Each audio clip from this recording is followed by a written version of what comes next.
Okay. Yeah. Are we good? Okay, cool.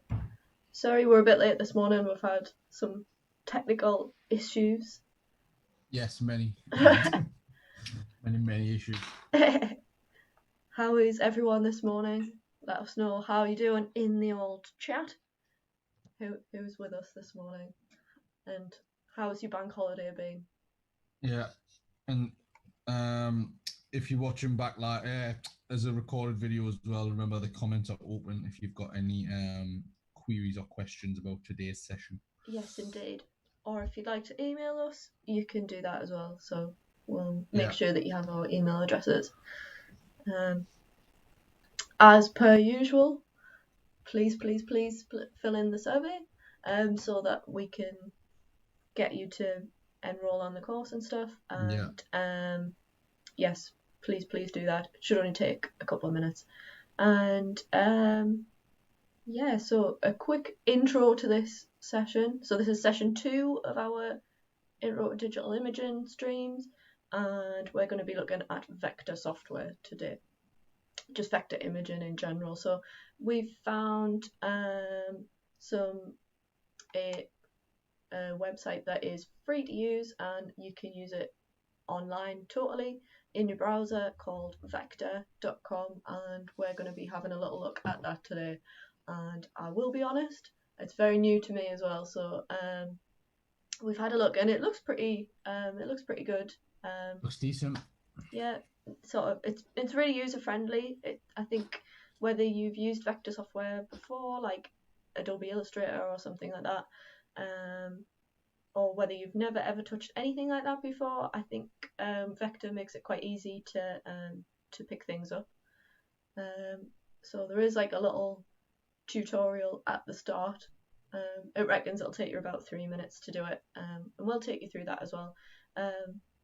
You do need to make an account after completing the tutorial, as far as I know. I've made one, but it's quite good when you make an account, because when you log back on, I don't think it matters what device you logged on from as well. It shows you some of the last things that you made as well, which is pretty useful. Yeah. Like some of the last drawings you've made, etc. There's a bald man with a hood of. You do same character too. You should buy, you know. He's in the office, I think. Got the Hoover. So what was I saying? Oh yeah, so you've got to make an account, but you just need an email and a password, and it's really simple. So have a look in the description of the video. That's where the survey is, and you'll also find a link to the resources. So there's should be a folder in there, and there's one with examples in it, so I'll show you the kind of thing that we're going to make today, and there should be another SVG file that we're going to be using in the sort of second part of this session. Okay, I think that's pretty much everything covered. Yeah, I've put a link to Vectr in the chat, so you can get that. If you're watching that back on a replay, you should be able to get that should come up now. So it'll be in there. It's not spelled how you would normally spell Vectr, so it's vectr.com. Yes. So just, and then all you're looking to do after that is I don't know why I'm hovering mouse over it. You can't see. There's a button that says Use Online. It's, I believe, a green button. Yes. I've already clicked it, so I don't know if it's green. I can't remember, but it says Use Online. It takes you straight to the tutorial that Ella was talking about. Yes. So it's really straightforward, to be honest. I'm not the best at drawing vectors and stuff, and it was really easy. So I'm gonna go through it now anyway, just so that you know. The weird man's back now. I don't know why. What does? I think he's looking at them shelves that are built for laptops that are like horrifying. Oh no. I'll buy them. Okay. Well, at least he stayed 2 meters apart. That's fine. That's fine. Okay. Yeah, cool. Sorted. Charlotte's here today. David's here and Linda. So hi guys. Hope everything's gone well. Hi everyone. Nice to see you virtually in the chat. Okay. So hopefully you've all found yourselves onto Vectr.com, and we're going to have a little look at the tutorial now. Okay, so I'm just going to click use online, and here we go. Hope. Oh, it didn't even.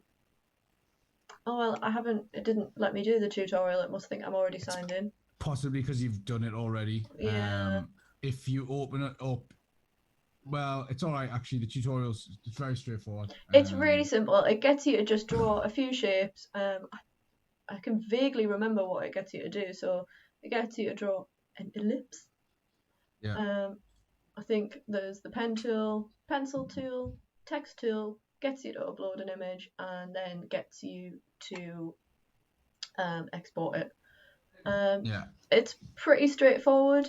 So I feel like if I just sort of delay a little bit, then maybe you can all kind of get 3 minutes worth of the tutorial started. Yeah, it's fairly straightforward. Yeah. Hey, that's what everyone really wants to see. Either way, I don't know. Bye. I don't know what I think he wants feeding, to be honest. But Probably. That's unlucky. I haven't got any food. I haven't got anything for you, man. Oh. Eh? Oh, and just hear his claws. Clip clopping around. There's no food in here. Go on. Where's it? Go find your dad. Aww. Bless him. Okay, so hopefully you've done the tutorial by now, but we'll just kind of go over things a little bit. So if you don't know what a vector is already, a vector is, so basically when you're making an image, there's two different types of image that you could create. A bitmap image is made up of pixels, and it has a set size. So if you make something that is 10 centimeters by 10 centimeters and you want to stretch it, you're going to stretch it and it'll end up really pixelated because it doesn't have the data's not there basically to make that any larger. But the way that a vector works is it's made up of paths instead of single pixels. So what that means is you can scale that to any size without any quality loss. So that's why a lot of logos or things like that are made using vectors. It means that you could you could stretch that to the size of a billboard and you wouldn't lose any of the quality. So they are really, really useful for things like your logos, branding, anything like that. And definitely worth knowing about. So a lot of image editing software has vector capabilities. Photoshop has it, Photopea has it, and some things are made to pretty much work, mainly in vector. So things like Adobe Illustrator and this website here called Vectr. So that means that as long as you're still using paths, shapes, the pen tool, etc., you should be able to export this and scale it up to whatever size you want to after that. So everything that we make today will be vector. So yes, we're going to start with some real basics. I'm going to just assume that you've never used any vectors before, and even if you have, this program should be a little bit new anyway, so the practice should do you some good. And so we're going to be working mainly with the basic shapes today, or at least at the start we are. Okay, so if you've had a little look at the examples, you'll have seen that the first thing we're going to do is we're going to make kind of a little village kind of thing. So there's no set way to do this. You can change whatever colour you want, whatever shape, it's up to you, but I'm just kind of winging it a little bit. So first thing I'm going to do is I'm going to start with a rectangle, and I'm going to get that to cover my whole canvas because I want that to be my background. So what I'm going to do is I'm going to click and drag over the whole thing, and there we go. So just a quick question Yeah. from Sue. So Yeah. hi Sue, morning. Hi, She Sue. said she's going to watch it back later because she's with her nephew who's got a fractured thumb. So Oh. hi to Lewis. Hi, Lewis. And hopefully Get well your thumb soon. gets well soon. But she asked, does it work with normal photos as well?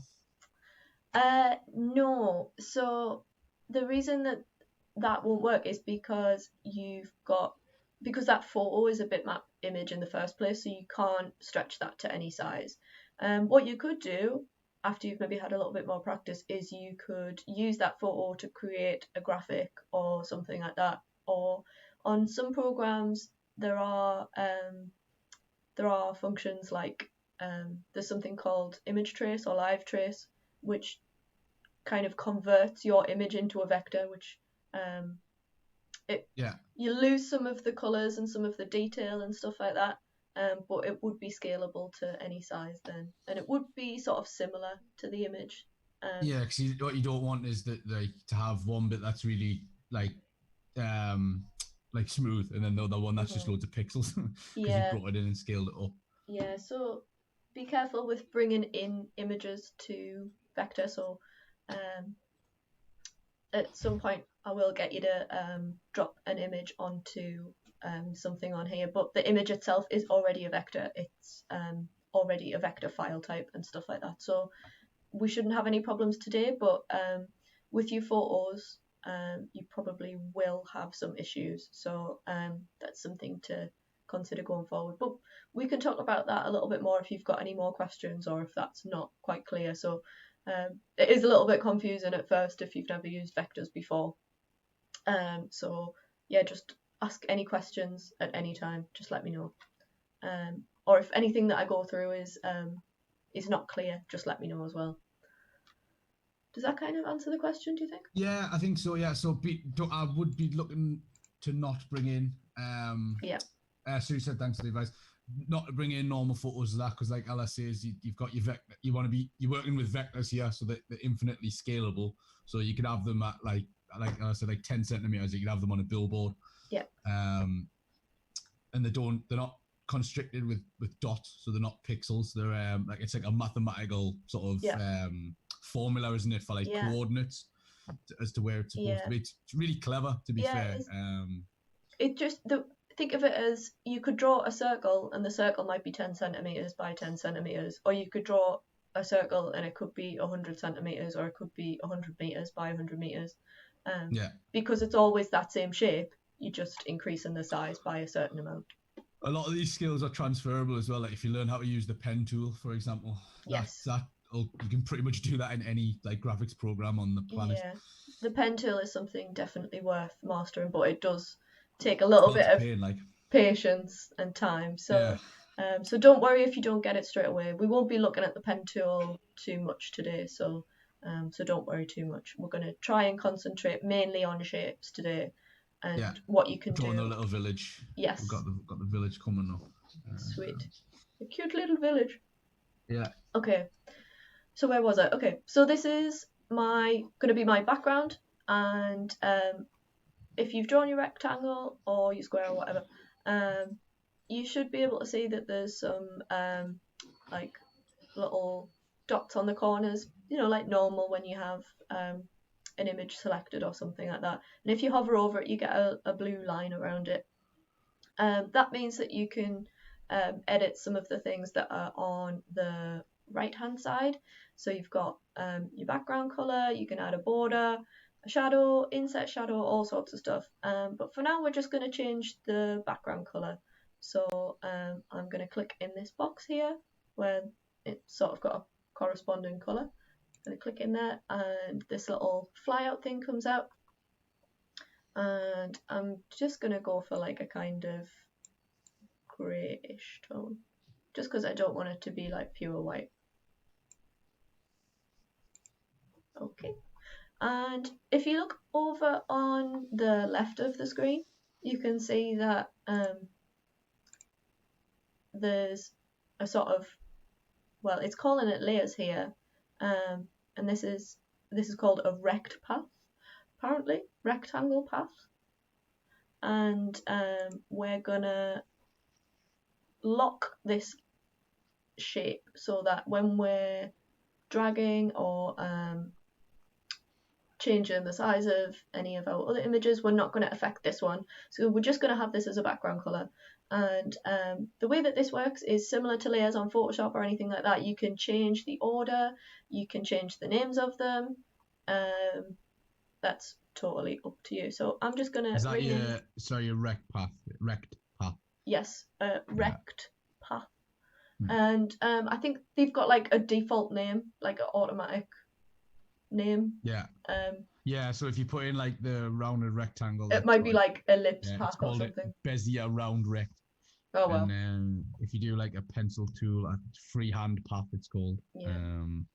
But to help you keep track of what's what, you might want to rename them. So I just double clicked on the name of that one, and I'm going to call it background.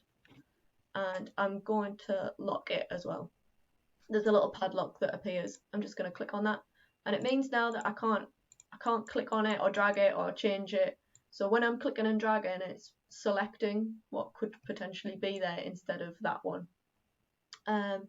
If you wanted to, it's the same as Photoshop or any other kind of image editing software like that. There's a little eye.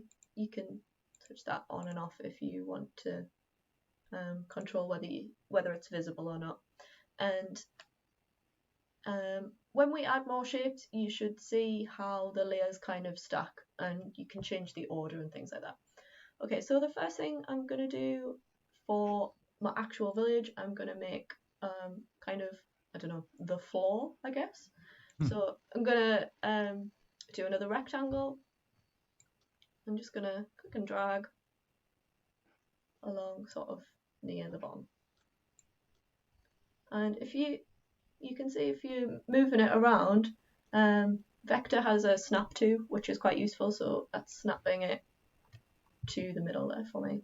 And I'm going to change the colour to like a kind of like a bluey grey kind of colour.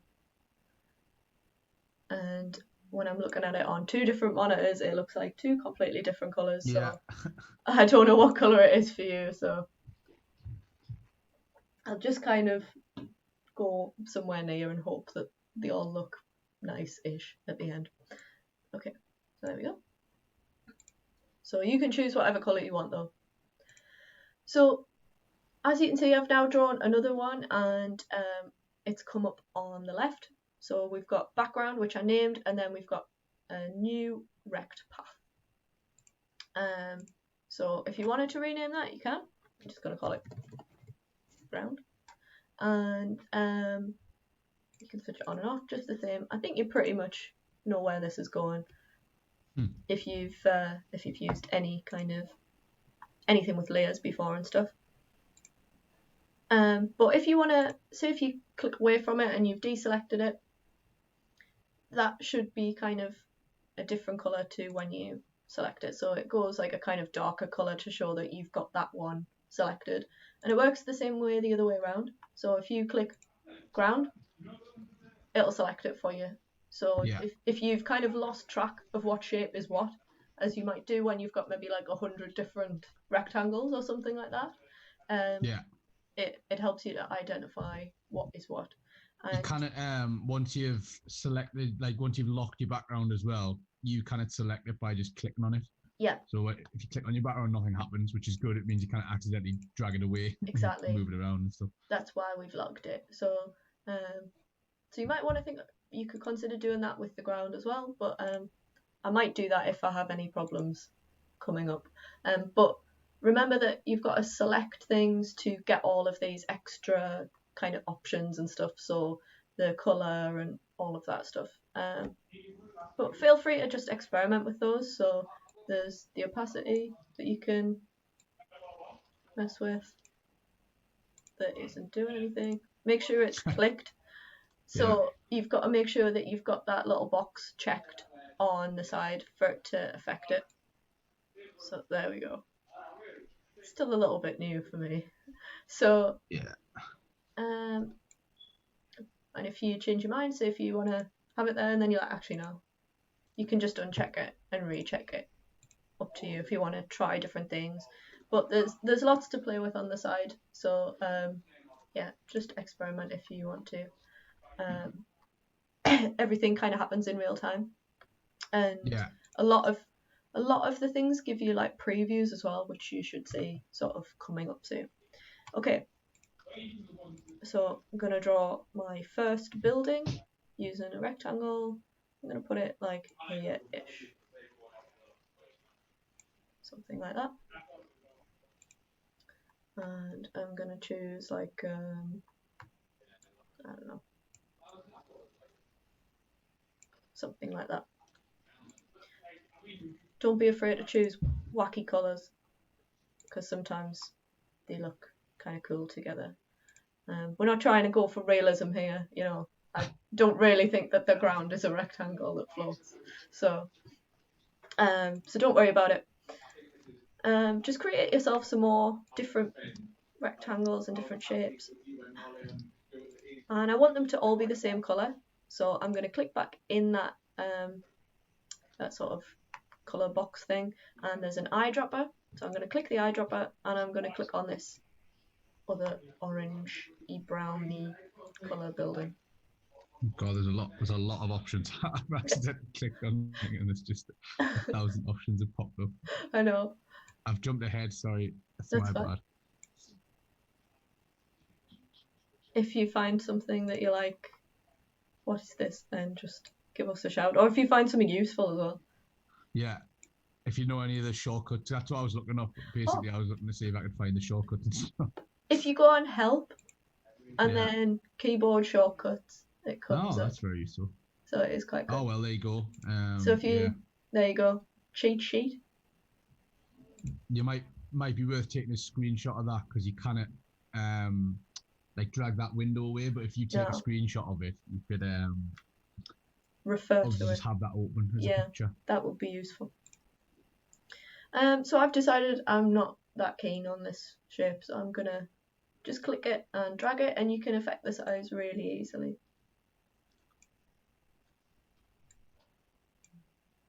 I don't think I'm winning any awards for my building design. I can't wait to see them.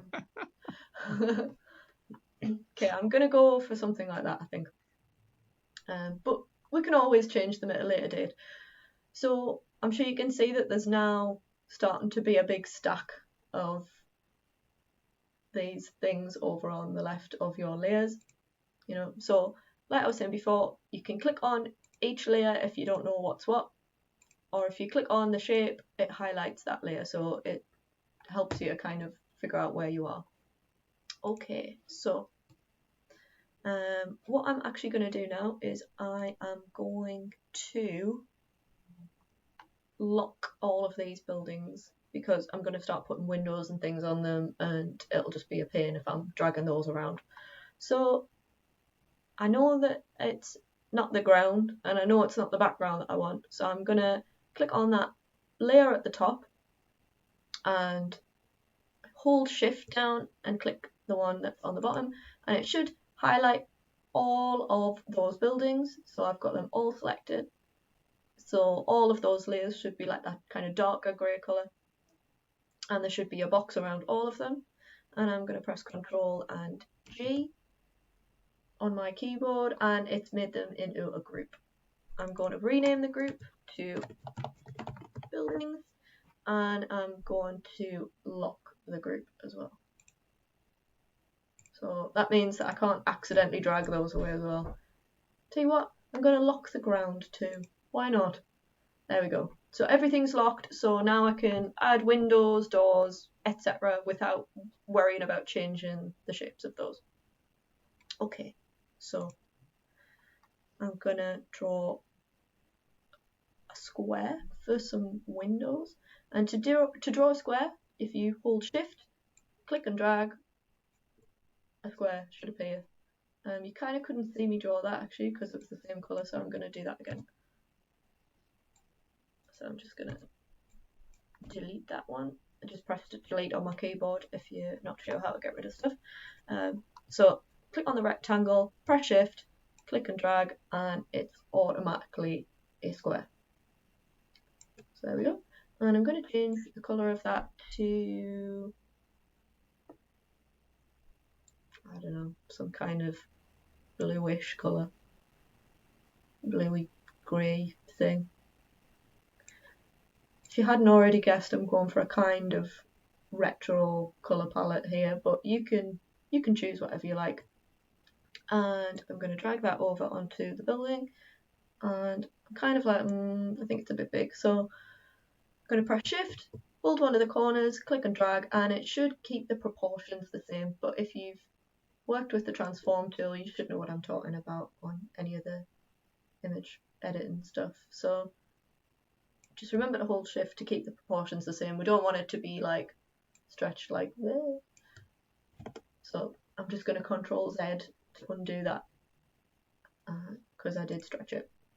Okay, so we've got one there and it's on the top of our stack.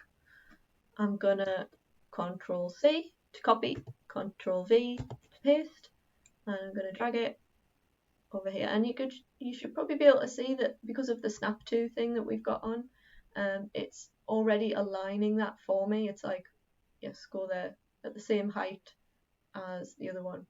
So that looks like the right sort of place to put that. And now that I've got two of those, I can press Shift on my keyboard, select one of them, and click on the other one, and now I've got them both selected. So I'm going to press Control C, Control V, and make myself some more windows like that. And you can decide where you want to put them. Control C, Control V. There we go. And with your snap to, it kind of suggests the right place for you to put it as well, which is quite helpful. There we go. So I've got some windows and I'm going to draw a door on now. So I'm going to click on the rectangle. I think you can also you can have the snapping on, which is the one where it's on like a magnet. Yeah. You can have the grid on as well, I believe. You can add a grid, yeah. If you try to do things very, very precisely. That is very useful. But I'm not using a grid today because I'm feeling an absolute masterpiece here, like. I'm feeling dangerous, so no grid for me. There we go. I've even lit up some of my windows. So you are one step ahead. Kicking right off, yeah. Like I haven't grouped any of my objects, though. I've made a mistake.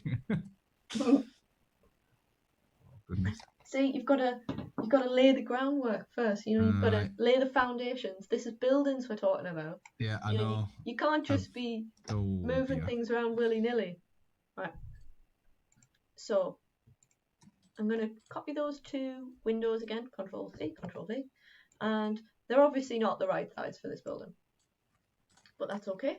I'm going to press Shift and resize them until I think that they look okay. Oh no, didn't want that. There we go. Right. There we go. They look pretty okay. So pressing Shift to select them both, Control C, Control V, copy and paste. There we go. And once you've got a few, copying and pasting kind of takes less time because you don't have to do just two at the same time all the time. So I've got 4 now, so I could select them all. So I can either press Shift and do that. Cool. So you're like doubling what you're copying. And because I've already grouped and locked my buildings, unlike some of us. No, I've done it now. Don't worry, I've fixed it. Well, you can click and drag with your mouse and it'll select those things. So because I've got my other things locked, it'll only select those windows. So I've selected those, Control C, Control V, and now I've got 4 of them. So I'm just doing this by eye, but there is a way to space these out evenly, I believe, but at the minute I'm not really fussed. And the snap to helps. So yes. So I'm going to select all of those again, Control C, Control V. So now we've got a lot of them. So it takes less time than if we were just, doing them 2 by 2 every time. So those ones kind of look like they're a little bit too spaced out at the bottom, so I'm going to highlight them all again. And you can use your arrow keys to just nudge them just a little bit. There we go. Select them all. I'm going to see if I can find that spacing thing. I found it the other day and now I've lost it again. What we're looking for? Like distributing them evenly. Right. Hang on. Oh, hang on. Right click. Align. Oh no. So you have to select more than one, don't you? And then. I feel like I found it the other day and now can't find it again. But you can align them. So that Can't spell distribute. Oops. If you find it, let us know.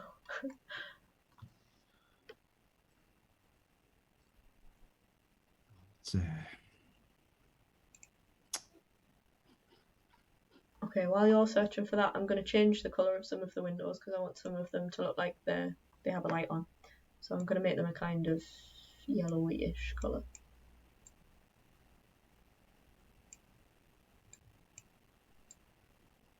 Everything looks so different on the monitors. One of them looks yellow and one of them looks green. Because the monitor's probably a lot better quality than a laptop screen. What do you think?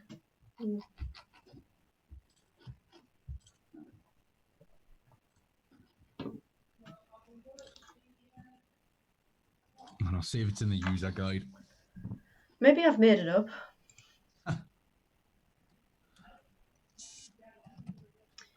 So I'm going to make sure that all the lit up windows are the same colour. So I'm going to use the eyedropper. So I'm just going to click on the ones that I want to make it look like they have a light on. Click in the little colour box. Then the eyedropper and then choose one of the other ones. And I want to make it look kind of random, so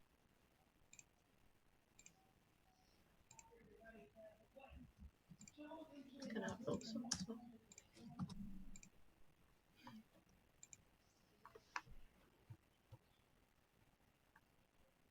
And let's see it in the documentation, like. Maybe I made it up. To be honest, the snapping really helps with that anyway. Yeah. Excuse me. I'm glad I got this water. There we go. So yeah, the snapping will really help you with aligning things. And I don't know if you can see there, but when I'm dragging that around, like that new door that I've just pasted, it's showing me the pixel dimensions of the door, and it's like, this is the same as all of these, and it's suggesting that that would be like an even, like a good choice of size because it is similar to a lot of other shapes in the document. So it is pretty good at suggesting things like that. Okay, but I actually don't want to. I want to have like a little fella door.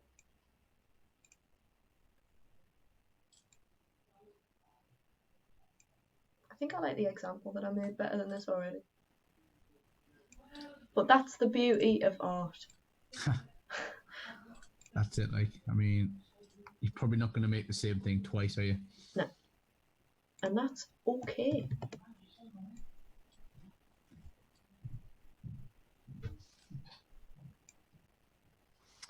I'm an idiot. Why?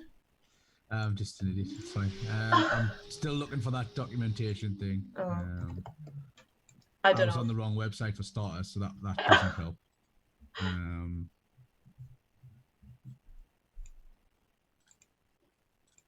Kind of want to just give up and just like draw buildings and stuff instead. Just draw buildings.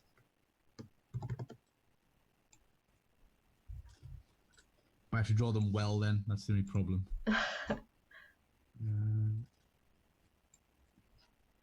So a good thing as well about vectors is that when you've made a few shapes already, you can just copy and paste them. Really, there's less work, less things to draw. So once you're happy with some bits, you can kind of do the rest. Really, I'm gonna see what one of those windows looks like over there. Control C, Control V.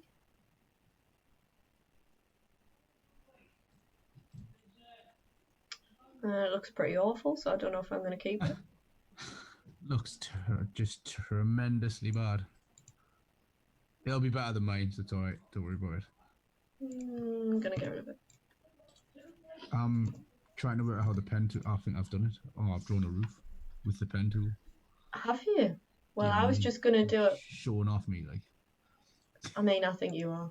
I was just going to do it with the triangle, really. Oh, you haven't seen anything like it. Honestly, guys, you're in for a treat when you see this. Like, okay. I'll try and export it and send it to Ella before the end of the stream. I can't wait for this. Just put it in the examples folder. It's not good. It's not good enough to be an example. Let's just put it that way.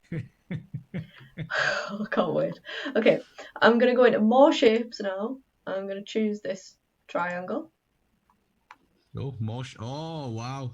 Oh, yeah. You're just messing around with the pen tool. More shapes, man. Look at that. There's a cocktail glass there. You just add some cocktail glasses around. Just whatever you want. Yeah. There's a bomb. You guys, exactly. There's a bar. There's a what else is in there? There's a lightning shop. I might add a lightning bolt in a bit. A water, just like fountain. There we go. Here's a really tall roof on this building. Oh. Because why not? Control C. You can just as a little sort of I struggled with that, Charlotte. She's saying you can't alt copy, so normally you would hold alt and drag a layer and it would make a copy of it. I spent about 10 minutes. I keep doing it as well. Yeah, I've tried that. So you have to sort of select it, Control C. If you do, when you paste it, if you want to paste it in place, it's Control Shift and V, and it'll paste it exactly where you've copied it. So say if you're trying to do it in like a straight line, we're using the snap tool, so instead of it pasting it like slightly above, you can just paste it where it was, and just drag it straight across using the snap tool, and it should just be still in line. Good hopefully. That's the dream. That's true. I'm gonna. So this roof's getting a little bit crazy. So I think I'm gonna choose that. No, that's not what I wanted. There we go.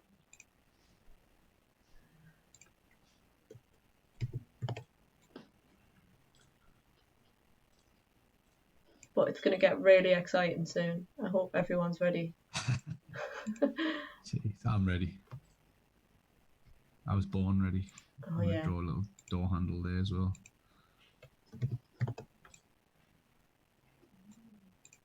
I think my artistic talent might have peaked today. 4 years of art college got me here, so Jeez.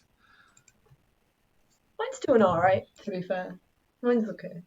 I like my other one better, but this one's feeling like kind of Nordic now. I think the roofs have made it feel like... Well, you've done it on the fly as well, though, so it's like... it's always going to be slightly different, right? Mm. Yeah, I tried not to look at the one from the other day that I did as well, so that I would do something different. So yeah, well, you taught, like you said, it's artwork when you want it to be original. You don't want to be the same. That's boring. So I'm gonna try something else now. I'm gonna double click on this roof. Oh goodness! I know, right? And you can still press Control and plus to zoom in. But the magical thing about shapes is that you can edit the points, the individual points.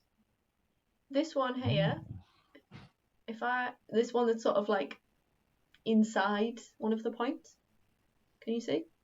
I'm gonna click and drag, and it's gonna round the roof like that.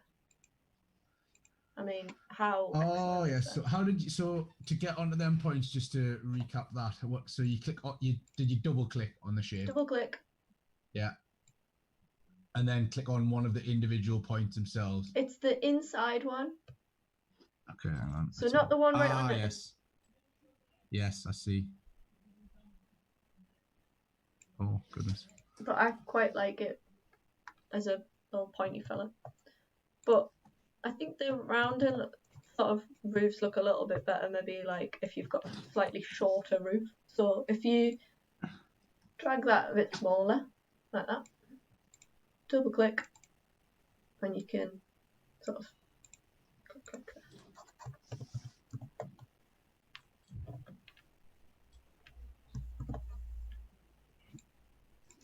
I actually like the pointy ones. I'm liking the Scandi feel. So that would be quite good if you wanted, say, like a shape that was like you've got like straight on the bottom but round on the top.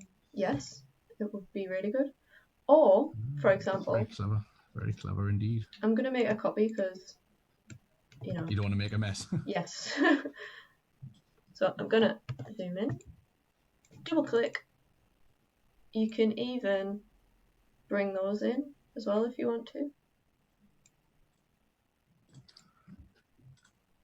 Yeah, I see. I'm just slightly. It's like the stream's slightly behind the Zoom call, Yeah. so I have to sort of wait. Sorry. Sorry. So, when you're dragging them in, there is a snap as well, so it'll show you when you're at the same sort of height and stuff like that. So it's quite good.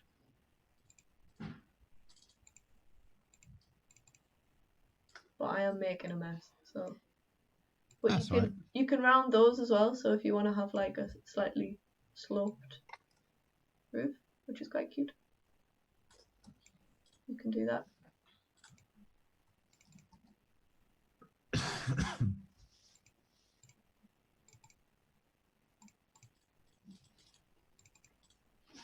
So I just double clicked and then double clicked on those points, and it converted those into curves for me.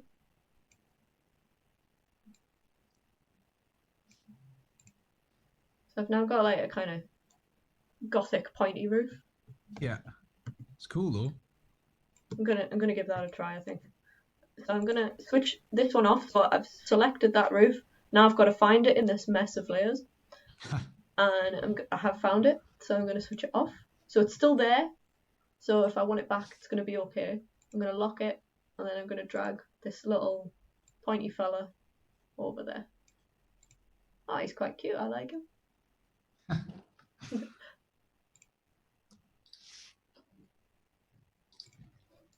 I'm gonna rename him Pointy The pointy guy. So then I can decide whether I want pointy or not so pointy. Okay.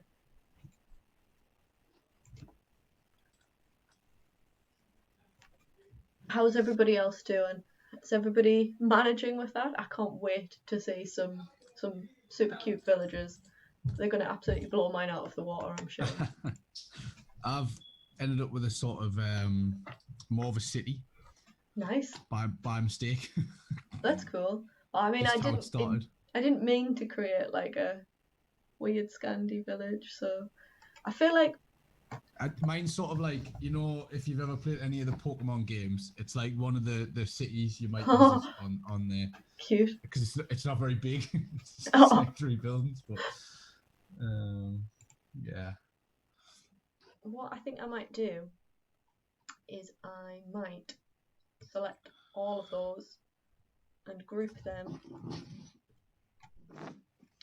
because I'm going to work on some kind of sky and stuff now. That lightning bolt has made us think like, oh. Well, if you've got a Scandinavian village, I'm sure you can have like some lightning coming in there. And I think I'm going to do some clouds like over the top of the buildings and stuff for them being like really tall, and maybe a bit snow. So here we go. I've selected all of those and I'm going to group them with Control and G. I'm going to call them. Can you hear some ruckus going on? Oh. I've just called that village, and I'm going to lock them.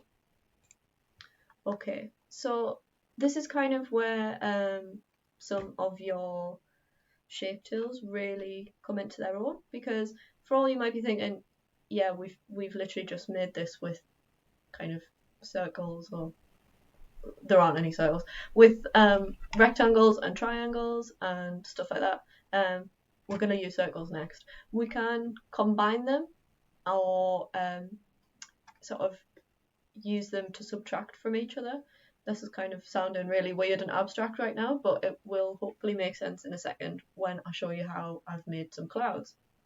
So the way that we're going to do it is we're going to make some circles or ellipses, I guess, if you want to use the technical term. I'm going to do Control and plus, and I'm going to move the canvas around by pressing the space bar, and then my cursor turns into a little hand, so you can, okay, that's not what I wanted, Control Z, space bar, and then you use the hand and you can just drag your canvas around. So I want to be up here somewhere. So we're going to make some ellipses. I'm going to press shift, draw a circle. I'm going to change the color to white. Okay, I'm going to do Control V, and I'm going to press shift so that we've still got circles, and we're going to make a cloud shape. And the most important bit is the top bit looking nice. So Control C, Control V.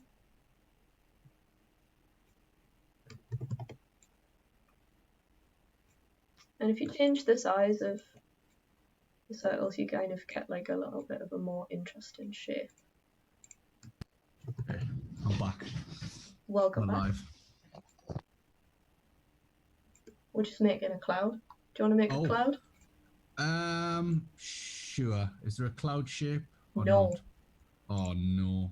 That's... I have to do it myself. Yeah. So just make a load of different circle sizes and put them together, and make sure that the top of the shape is the nice bit. Of course.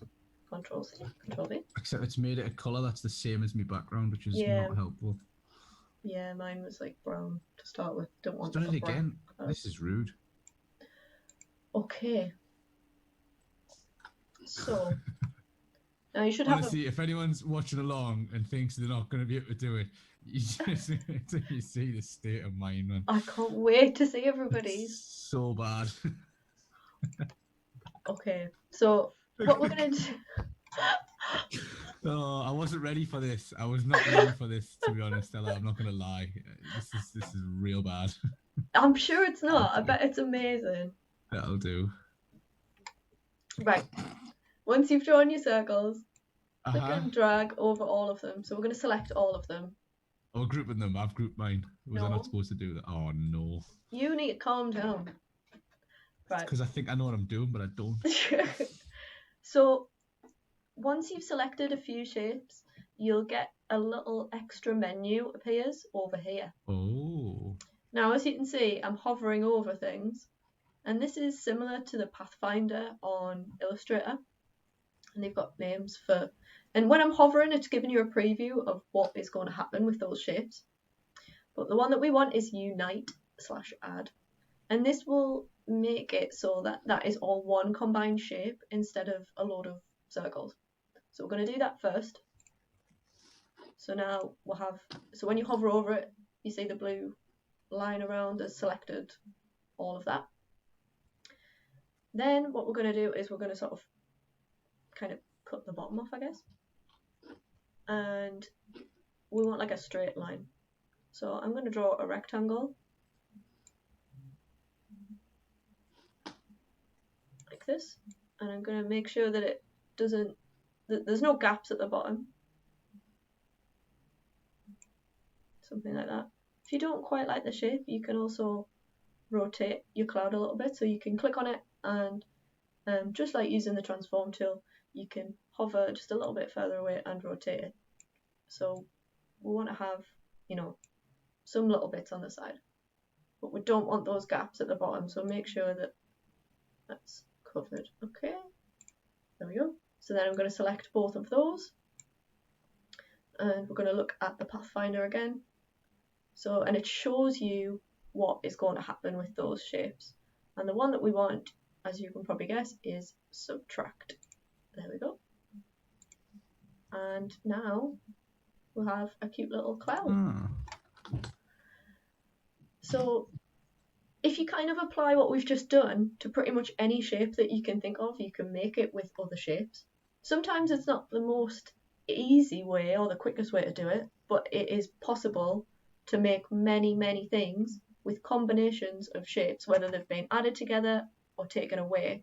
So that kind of shows you the power of shapes. I feel like The power of shapes. or if anyone's seen School of Rock, you know, like the math song, I feel like Oh, yeah. that could be another song, like the power of shapes. Oh god. I honestly, like I say, your clouds can't be any worse than mine, so it's fine. Don't worry about it. I'm not a big fan of that one, I have to say, but it'll do for now. So you can Control V, and you can put them wherever you like. So I'm going to put mine like in front of the buildings and stuff to show how tall the buildings are. And What you'll probably notice with stuff like this as well, I always notice it when you start doing it, is like if you've seen any like little animations on Facebook and stuff, like little adverts. Yeah. A lot of companies just do this very basic stuff. Like it'll be like a little infographic about like how to apply for a savings account or whatever. But like the all it'll be is a series of vectors that sort of scale up and down and move around a little bit. Yeah. It's very easy to create like an animation from this because you're just moving an image across the screen over a certain time. Let's just move this cloud a bit, like. Whee! Yeah, so you would do in your animation program. That's all you would do. You'd have it start at one side of the screen, your cloud, and go to the other, and it would sort of move separately. It's really good. It's really quite easy. Like I was showing you to draw like things like clouds and buildings and stuff. Yeah. So just to kind of add a little bit of variety, I'm going to click on this cloud, and just where our Pathfinder things were, there's a little thing that for flip horizontal, and it'll show you what it looks like before you click it. But I'm going to just click it straight away, and there we go. Just so that they're not all exactly the same, even though they are the same shape. But I'm going to make that one a tiny bit bigger.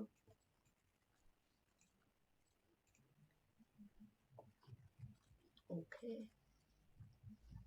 So I really want to get that lightning bolt in somewhere, but I don't know where I can put it.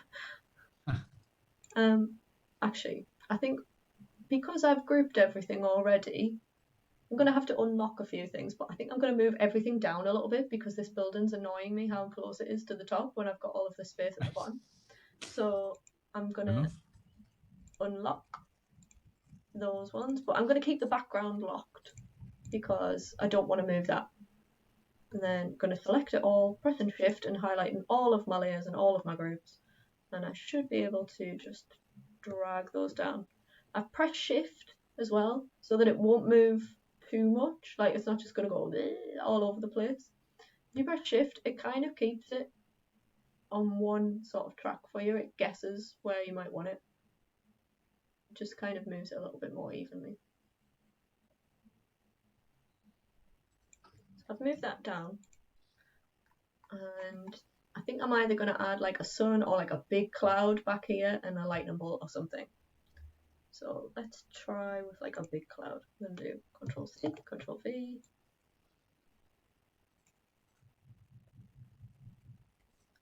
Going to make that a bit bigger.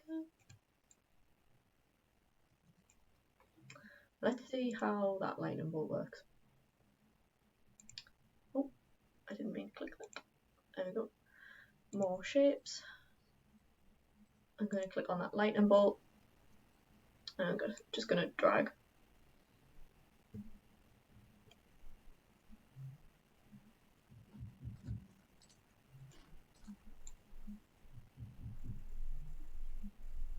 And I want that to be underneath the cloud.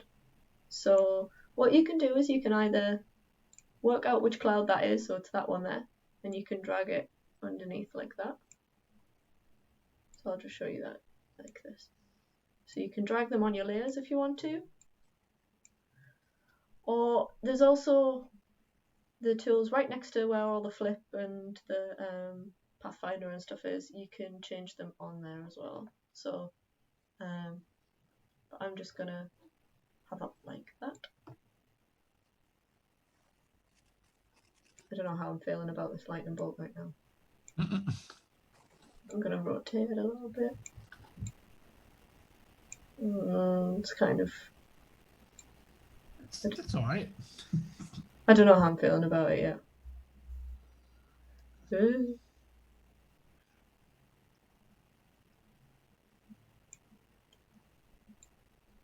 I feel like it's changed this from like a really serene village to like something awful. Horror scene. Yeah. Yeah.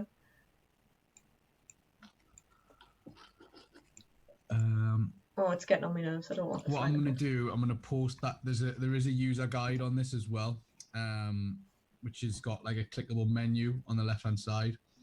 That's good. So it Ella's explaining the different like aspects of it. It might also be useful to have a little look through that because it's basically everything that every tool available they've laid out sort of how to use it. That is very useful. Okay, so I hated the lighting bolt, so I've made it like a sort of sun thing now. A sun thing. Yeah, like a sun behind a cloud, because Okay. it was upsetting us. I don't even know if I want it there anymore, but that's kind of the beauty of, well, paths and vectors and stuff. It's very easy to move them around. It's not like once you've put some pixels there and you've like, I don't know, you've flattened all of your layers and you've got to move things around and it's like such a chore. But that is the good thing with vectors. You just grab them and you can just put them wherever. So it's quite useful.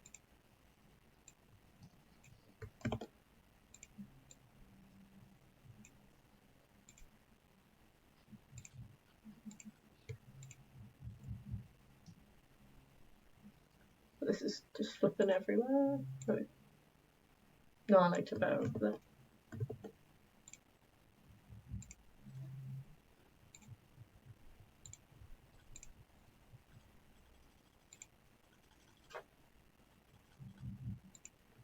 How's the village doing, Nathan?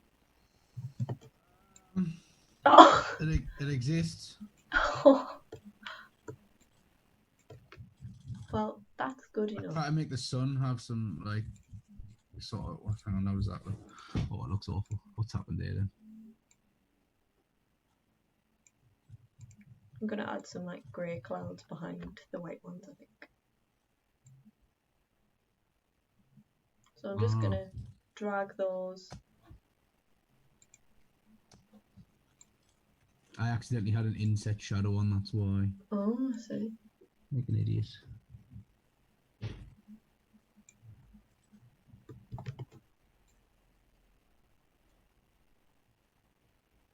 Oh.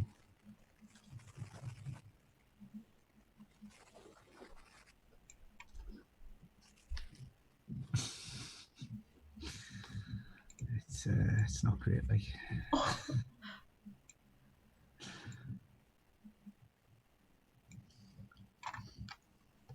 So yeah, remember to share this stuff with us. We will if we get enough of them in, we'll put that little piece. Please share them. Like a little post with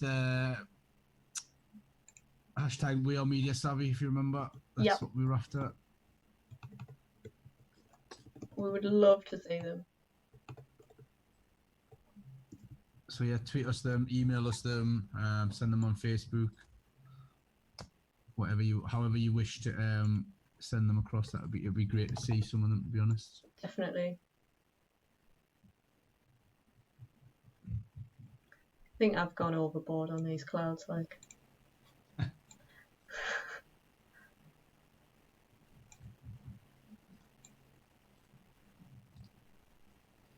That's okay. Because we're just learning and we're having fun. Well, that's it, and as long as you're having fun. Yeah.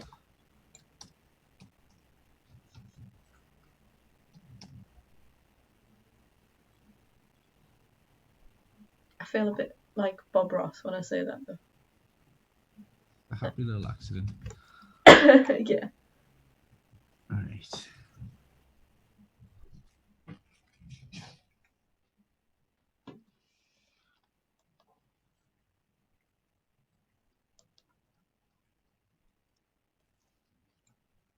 Oh no.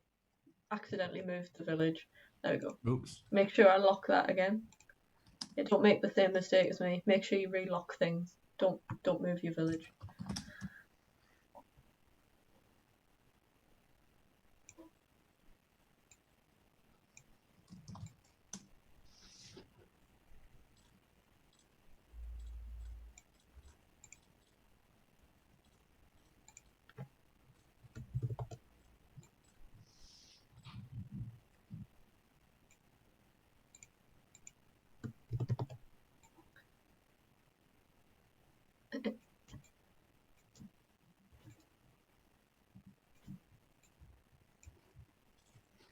How's yours doing, Hatham? Can we see it yet? No, it's not done yet. Wait there. Oh.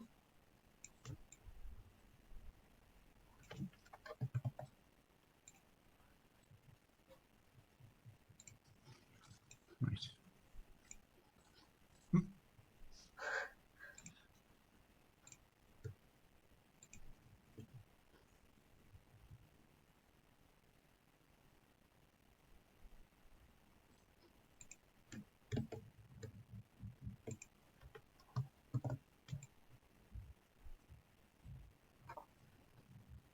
I feel like I'm definitely overdoing mine, but That's alright.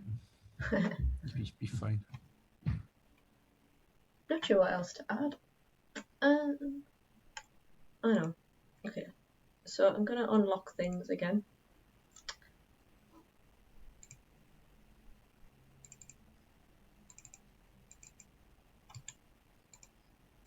Now I have just come across a problem. Okay, go on then. What's the problem? I don't know how to open the group. You just click on it. So click on the group and then right click and ungroup. I don't want to ungroup it though. I just want to see the. Oh, like the- see what's in it. I'm right clicking and it just says remove. Yeah. Maybe it's not possible. I had to ungroup it when I did that. That was the only way around it I could find. Right. Oh no, I didn't mean to do that. I've deleted everything. Oh, good. There we go. It's fine. Yeah, definitely don't do that. Definitely don't delete everything. Don't That's click not, remove. It's not the way forward. Ungroup. There we go.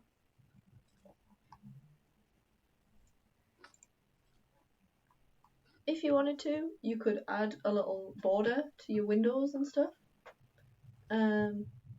Or some programs call this stroke. So I'm gonna just add one and show you what it's like.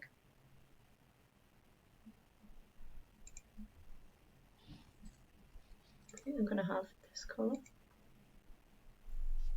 And you can change the size of it. So I'm gonna have like 3 maybe? I don't know if I hate it though, so we'll see. I don't know what I've done, yeah. What's up now? Just the whole thing. Oh, goodness gracious. This is going to be the best thing ever, isn't it? Yeah? Is it? Yeah. Is it better than my certificate that's on the wall? It's up there with that, to be honest. Oh, I can't wait. In terms of, I don't know what's happened. I've freestyled it a lot. There's some modern architecture inspirations and everything in here. It's good. That sounds incredible. That's classic. We're gonna have what would you compare it to? What building do you think? Oh well, we've got. I don't want to spoil it by saying. I'm just gonna have to wait and see. Like. Right. So that's how stroke or border, as Vectr calls it, works. But I actually hate it, so I'm probably gonna switch them off. Yeah, actually, it's just awful. I don't like it at all. But it's up to you. Maybe it looks right on your village, but it's not right for this village. There we go.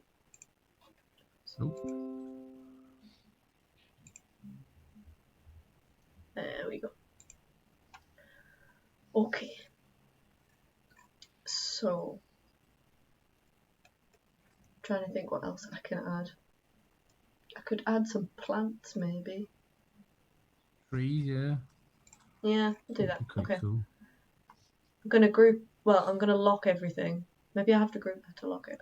easily. Well, I'm just gonna group it anyway, just because it's easier then.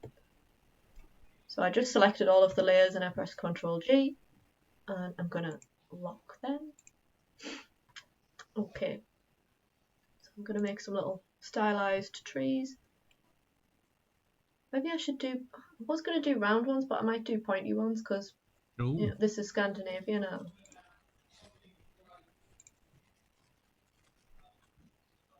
I'm not going to do trees because mine is a city.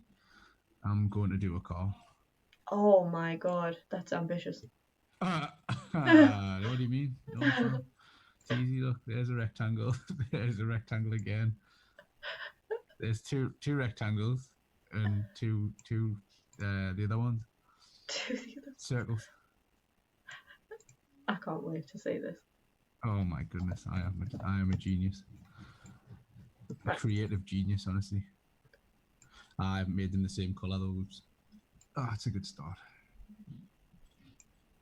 I've double clicked on that triangle and I'm just going to round the corners a little bit. Just for a bit more. Ooh. I don't know, make it look a little bit more like a plant.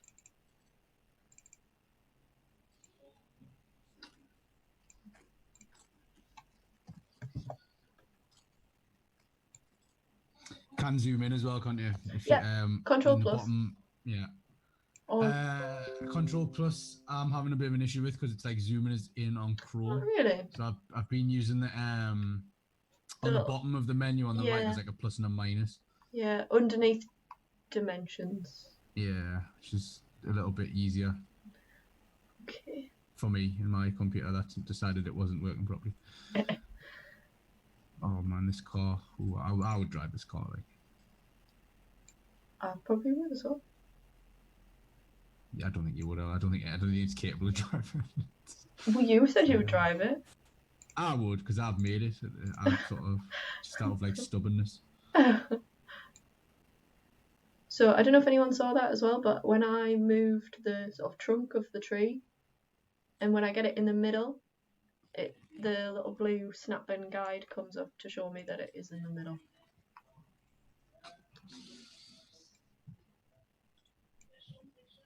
And I'm going to select both of those with the shift button, Control C, Control V, and I just pressed space bar there to move the canvas a bit. Gonna pop that over there. Gonna zoom out again. Gonna make it a little bit smaller.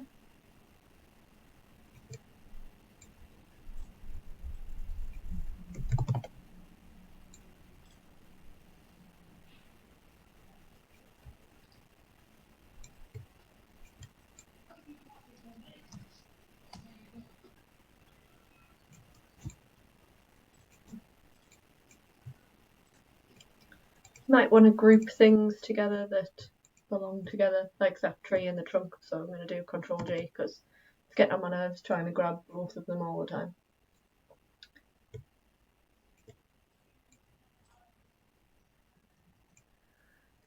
And last one.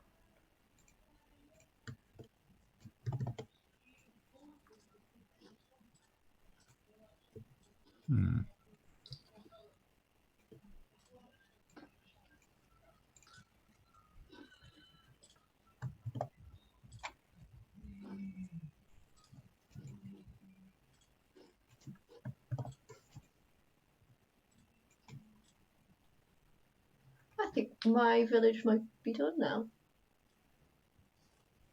I don't know about yours. So, yeah, I think it's quite cute. Okay, I just need to, hang on. I need some more time. You can probably, I don't know if you've got a window with a screen. How will I get this to you? Can you drop it in the Google Drive? Flip my car upside down. You know, in the examples one, just because. Yeah. So what do you want us to do? Just export it. Yeah, just export it. You can export as JPEG and PNG when you go to export. In fact, we'll export together. So when you're done, just click on export. It's kind of a rectangle with an arrow on it, and it shows you a little preview. And if you want to edit it later and keep the vector file as a vector, it's really important that you export as a SVG file. So you could bring that in, couldn't you, to like the likes of Illustrator and stuff? Yes, you can. Yeah, I did test it as well the other day, so it is possible, and it keeps all of your individual shapes as well. So if you click download, just make sure that the settings are on SVG, and then change it to either PNG or JPEG. I'm going to go for PNG, and download. And you can also change the width and height if you want to. So I think the default must be 640 pixels, but if you wanted to make it larger, you can do, and that's more important for when you're exporting as either a PNG or a JPEG. But I'll just keep it at 640 and just download it. Right, so is it in the, what's the folder called again? It's in the intro a digital one, then Monday the 11th of May, and then there's an examples one, but I'm going to drop my new one in the examples. So. Alright, well, you're not ready. You're not even ready for this one. Oh, there it goes. Mine is in there now. Is it there? Oh, I can't wait. Just refreshing it. Oh, hate the masterpiece. There it is. Oh, that's incredible. I don't know what I was doing, to be honest. That's absolutely amazing. Trying to shift around. I love it. Look at the cars, man. I did them in 10 seconds. And then just got me pasted. I was trying to draw a truck for about 5 minutes and I thought, I can't do it in the time. That's amazing. It's not enough time. It's my city, man. It's like look at the Empire State Building in the middle. Do you know? I know. Well, that was supposed to be a lightning rod, and I was trying to draw the lightning bolt hitting it, but when you were doing yours, but I couldn't do it because you were like, you were doing it really well, and I was doing it really bad. I was like, no, you can't. I hated the lightning on it, so yeah, it didn't work. But yeah, there you go. There's a nice, like I say, like a city, but like on a video game like Pokemon, where it's like 3 buildings and that's it. It's like what, like, I think somebody would have done in like 2001 as like a vision of the future. Like, yeah. I think it's incredible. No, but look, that's the Pokemon Center on the bottom right. Yeah. So that's where you go with your Pokemon when they're ill. And then the one in the middle is where the gym boss. And then the one on the left, just like some stupid building where like some man gives you like a fishing rod or something. That's amazing. And also there's some spikes on the roof for some reason. I don't know why. I love it. It's fantastic. There you go. Thank you, Charlotte. Charlotte's loving it as well. Thank you, all. I appreciate that. That's the extent of my artistic abilities. It's amazing. You should be proud of that. It really is a masterpiece. It's fantastic. But look at the sun, though. The sun even has like a little bit of shadow on it, a little bit of like glow. You've gone to town on those effects, like South Park as well, yeah. Lynn was saying South Park a little bit, yeah. Like the sort of the stop motion cutout. It's really good. I'm gonna add my new one to the examples as well. Go on then. Yours is what I was saying, like where you see like an advert for like a bank or something. That's what it reminds me of.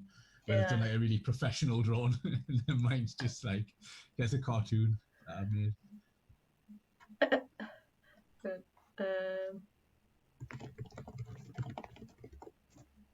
There we go. This is useful for me to learn though, because we probably will be doing some kind of animation course at some point. The only issue we're having at the minute is finding software that's free and good. Like there's a lot of free ones out there, but they're not necessarily usable. But this is very good. So yeah, if you guys have done anything or do get round to doing something as well, send us them and we'll do probably a little recap on them. There's one more of these, is it next week? Next Monday? Yes, there is, yeah. So we'll do a little recap of any work that we've had in, even if it's not on this, if it's anything you made last week as well. If you just send it in. Definitely. that does remind us, if anybody has anything that they would particularly like to do next week, then that is more than welcome, open to suggestions. So if you'd like to do more Vector stuff, or if you'd like to, I don't know, if there's something that you'd like to recreate, something that you really want to do, I don't know, film posters, or if you want to look it at could be anything really. literally Album cover, anything. film poster, like adverts, like more. Obviously, we're going to do a bit logos today, so maybe it's not, but anything like at all. adverts, even like how they take like a model or a set of models and make them into like an advert rather than just them standing on a black screen or whatever. Or if you're confused by, I don't know, resolution or something like that, DPIs and all that, then we can do a whole 2.5 hours of of DPI. Lots per inch and centimeters and canvas size and image versus image size and but scale and proportion. Just let us know what you're interested in, and we'll try and make that happen for next week. And I've posted the link to the survey. I haven't got the survey alarm yet, so survey alarm. There's a little box in there that says like what. It's like an other box. You can put it in there as well if you've got some feedback on what you would like to see. Yes. That would be grand. Okay. Cool. Okay. I think we might be ready to move on to a little logo. Okay. So if you've had a look in the resources folder, you probably have done to see Hatham's masterpiece. There should be an SVG file of a mountain in there. Make sure you've got that, because you'll need it for this next logo that we're going to do. Okay. Now, when I remember how to make a new canvas, I could add a page. Hang on. I was going to say, I think you go page and new. Add page. Or is that incorrect? Oh, you know what? We'll just do it on another page. That's fine. Or just new file. New file. There we go. It's right next to the I for help. Yeah. There we go. Also, you asked about before when you said the width and height and stuff, the default 640, but you can change that on your page as well. Yes. Yeah, add you a can. new one. They've got handily on the pages. They've got a bunch of screen sizes already in there as well. Just so they've got like Twitter header, YouTube channel. Just where it says custom size, which is pretty useful. It's very, very handy. Yeah. Good stuff. Okay. So, if you've had a look in the examples, we're gonna do this mountain lager logo. So it's like a vintage style logo, which are pretty popular at the minute, I would say. There's a lot of them floating around, and they're pretty easy to do. So we're gonna have a little look at that. Okay. So, and you can do any product you want, but it will be especially helpful if it's got mountain in it, or like is something to do with mountains, because the only SVG I put in there was a mountain. So you know, it helps if it's relevant. So if it's a mountain, that would be better.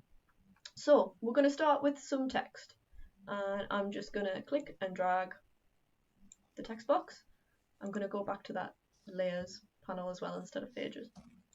So double click and you can write whatever you want, but we're going to have mountain lager, and I'm going to select it all, and we're going to change the font, and it's currently on Open Sans, and I've just got to scroll through these and try and find the one that I used the other day. I can't remember what it was, but hopefully we'll find something that looks vaguely vintagey. So we want like a kind of scripty thing, so think Coca-Cola or something. I literally cannot remember what font it was at all, so I'm just gonna go through here. I wonder if it would like remember the ones that I've used already. That would be good, wouldn't it? No, but it hasn't. Oh, hang on. I think think it is Pacifico. So Oh. if you want to use the same one as me, Pacifico is your guy. So we're going to change the colour, we just want it to be black. And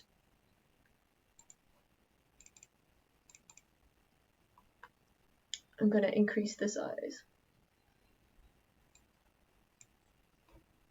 If it lets me. So you can either do that with the little arrows, or you can even just click on it and drag the box. No, you can't. I thought you could. Ignore me. Just going to click the up arrows. Make sure that text box does fit all of your text in it. And I'm going to change the alignment from left to center. Just so it's easier to kind of align things. You kind of know what's going on with the box and stuff. Okay. So I would say that choosing the right font is pretty much going to make or break this logo, really. So there'll be other ones that you could choose that would have, you know, a similar vintage feel, but will be maybe like, I don't know, a different vibe as well. So I don't know. Let's have a look. What's that one? Purple purse, apparently. See, like already that feels like very different. Or if you've got something quite traditional, let's find something really old school. Right, something like that. That one's Martel. That's quite traditional. It's a serif font, which means that it has I don't know how to explain this. You know the little bits on the end. So on the end of the L, there's a little long bit there, or on the ends of the N, or whatever. That is the serif.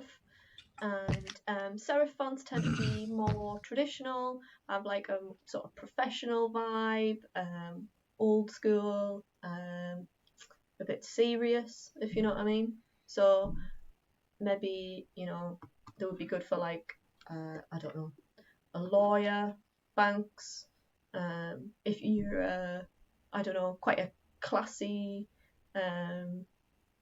clothing line or something like that. I think like Zara has a serif font. I think it's, you know, aiming to be like upmarket, you know, stuff like that. Whereas, yes, high end, premium, all of that stuff. Whereas a sans serif, which means without serif, tends to be a little bit more modern, a little bit friendlier perhaps, a little bit more, I don't know, just less sophisticated perhaps. That's not necessarily a bad thing, if you know what I mean. So, you know, I'm trying to think of something that would be, you know, I don't know, imagine like the Fun Shack or something having like a serif font. Like it would be daft. So just think about what kind of vibe you want to go for with your logo. And this Google one have changed over, haven't they? They yes, now use a sans serif font, but they used to use a serif, yes, serif font, if I remember right. That is correct. Just feels a little bit more modern, a little bit more current, and perhaps a little bit. I think a lot of like the more technology based stuff like Google and stuff tend to go for it now, I think. A lot of companies where the logo is just the name, it'll do it now as well, because it's like a modern thing to do. Yeah. Just a little bit cleaner, like it doesn't look as old fashioned. Yeah, definitely. But you know, it really depends on what you're trying to say about your brand with your font. Yeah. But this mountain lager, we want it to feel, I don't know, what's it saying to you, Hatham? You've had a look at the example. Hang on, I'm in the example folder with there. I don't know, I quite like it. It's a little bit more, it's like independent, I would say. It's a bit more indie.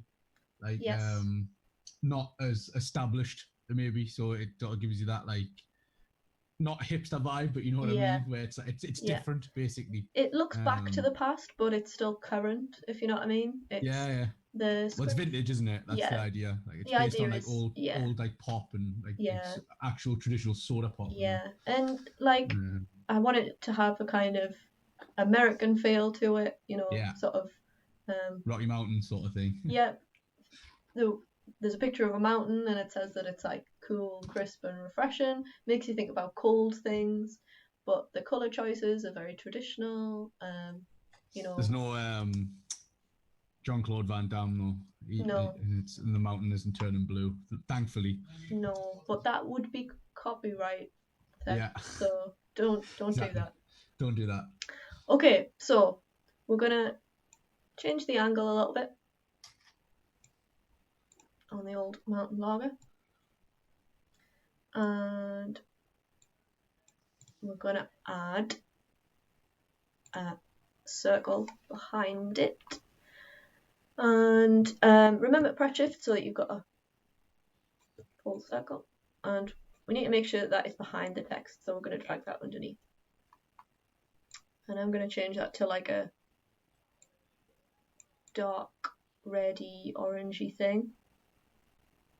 So you might be able to think of another beer that has this sort of colour scheme, a traditional American beer. So that's kind of partly why I went for this one. Is that the king of beers? It is, yeah. Ah, okay. Yeah, it is. So what we're going to do is we're going to make this text a little bit less flat. And so we're going to click on the text layer, and we're going to add a shadow. And that is just in your menu on the right. So we're going to click in the little checkbox, and you should see that it's added a shadow already. I'm going to zoom in with Control and plus, but it's kind of blurry. We don't want like a soft shadow. I want it to have like a really crisp edge, as if it could have just been printed, you know, kind of like an old school print. So I'm going to take that blur down to 0, and we're going to change the color as well. And I want it to be kind of like a yellowy, goldy kind of color. And I'm going to put the opacity up to 100 as well, because it was on 50 before. So we don't want it to be like super bright, because it needs to have like a kind of muted palette for that vintagey feel. So just make sure that your text box has all of the text in it. And just place it kind of in the middle-ish. And the next thing we're going to do is we're going to bring in that mountain. So we're going to go to upload image, and where is it? I'm going to make sure I've got that mountain.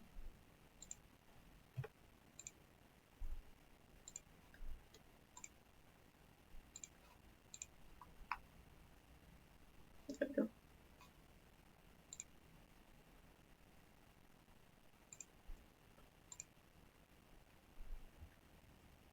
It's trying.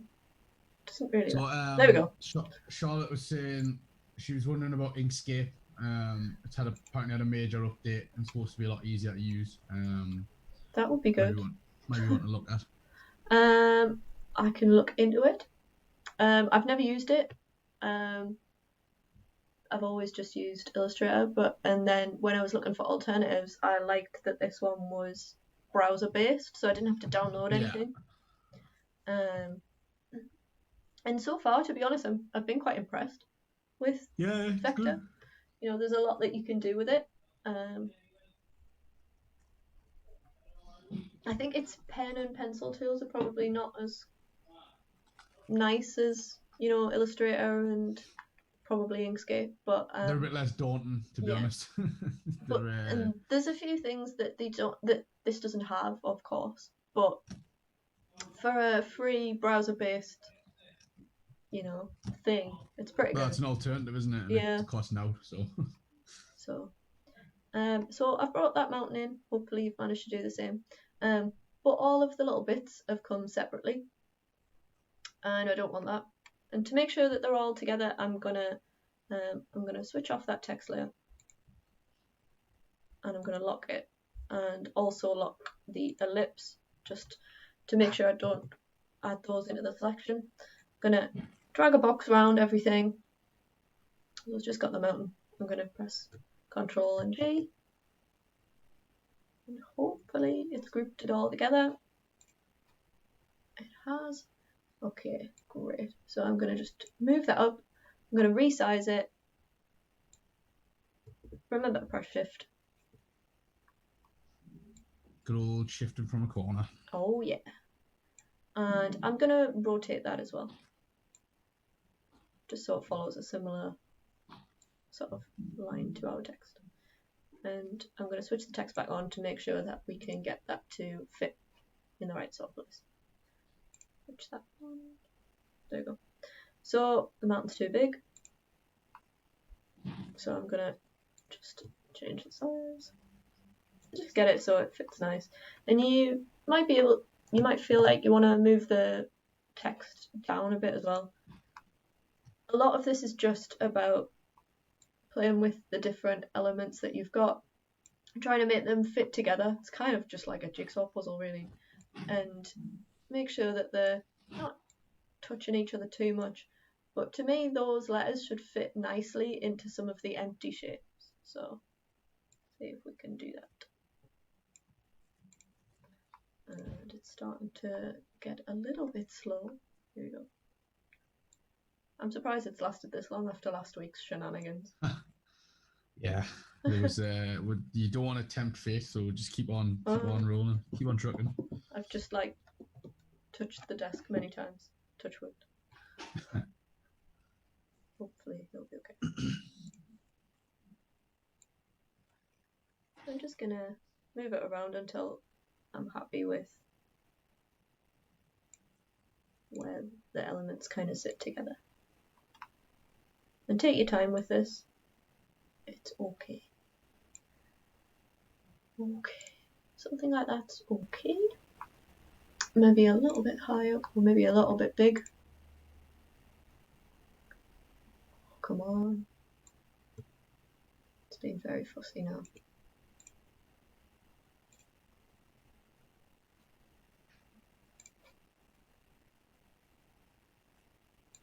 Got some major lag going on right now.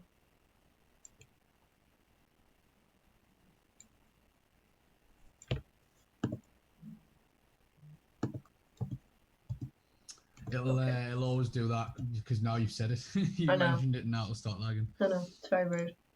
Okay, there we go. That'll do for now. Okay, so I'm gonna relock that text and I'm gonna ungroup that mountain because I want to change some of the colours on it.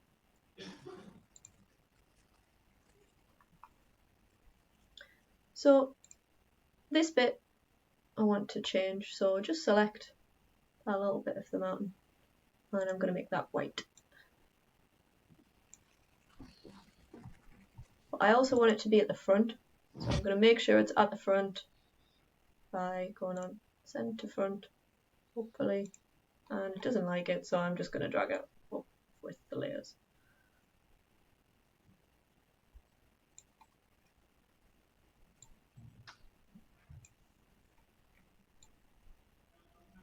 There we go.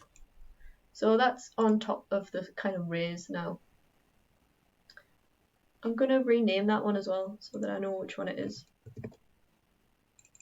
I'm going to call that mountain. And I'm going to select all of the others and I'm going to do this through the layers panel because it should be easy enough. Just press shift, select them all, and I'm going to change them to the same color that the kind of shadow is. I'm going to zoom in a bit. I'm going to click on the color of the mountain. I'm going to use the eyedropper and I'm going to click there. There we So try and stick to a colour scheme when you're making a logo, and think about that for the rest of your branding as well. What kind of thing do those colours say?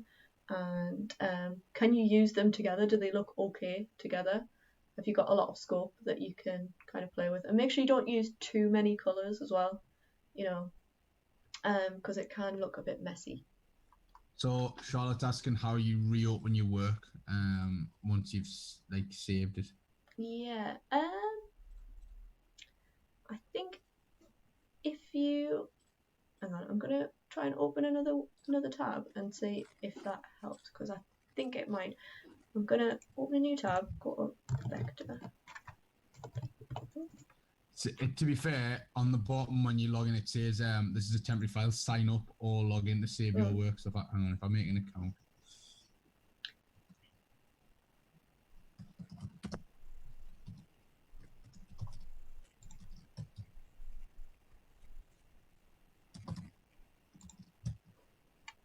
Mm-hmm.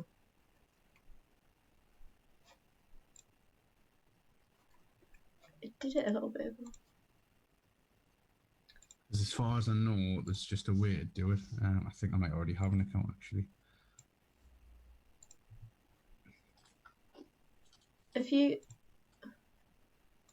So when you first go on to Vectr and you go on My Profile, hopefully they should open.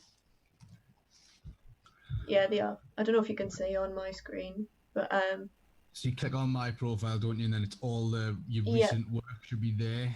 Yeah. And it's whenever you make something new, like you add, say, a new document, like a new file, it'll save it to your account. Yeah.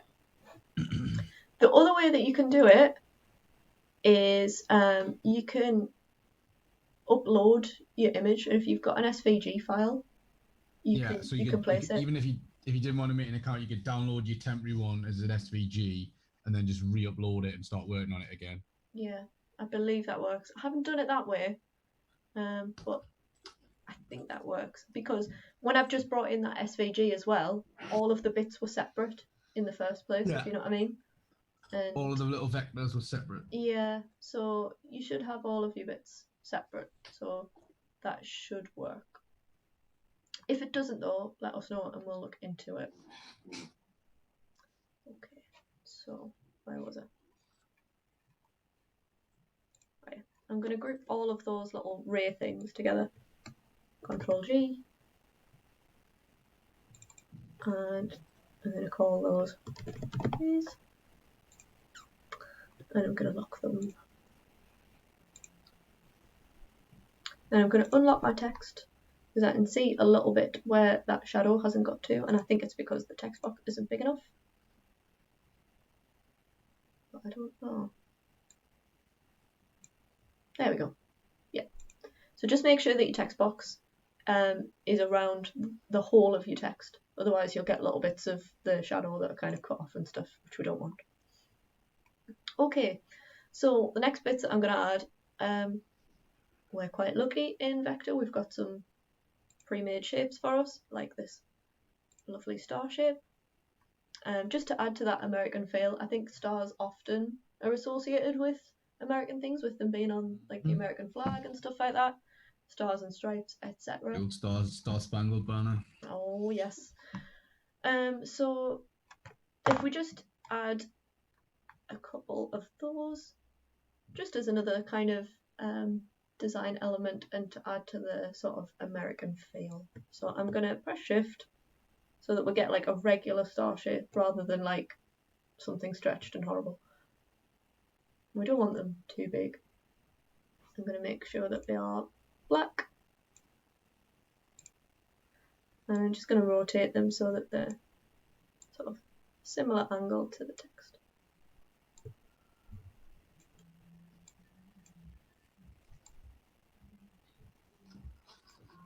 And I'm going to copy that and paste it, and I'm going to put it on the other side.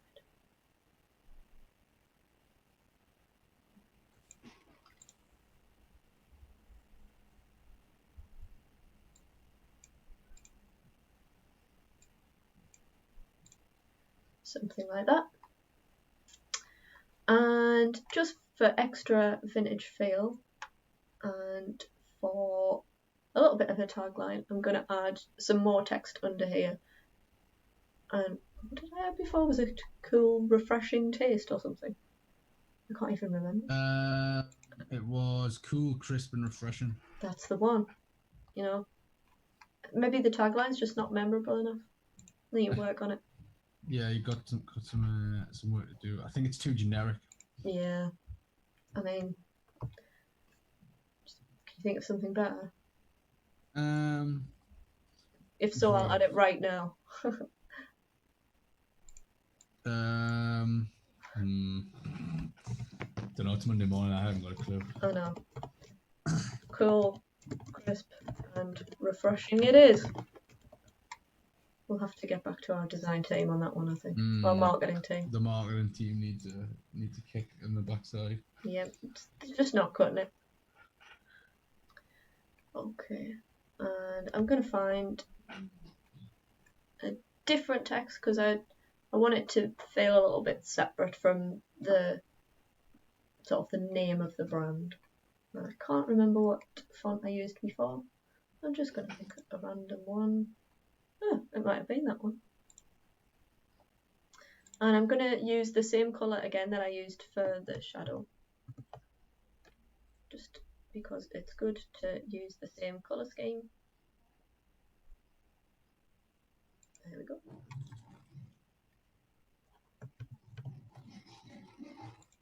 And we don't want it to be that big, so I'm going to make it smaller.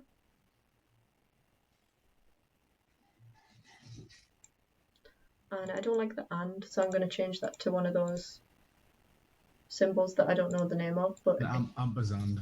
Oh, thank you. I think ampersand. Yeah, that's the one. So I want it to fit underneath there, so it needs to be smaller than that. So remember what I was saying about kind of a jigsaw. Just move things around until you're happy with the layout. And you can move them again as well, if you're still not.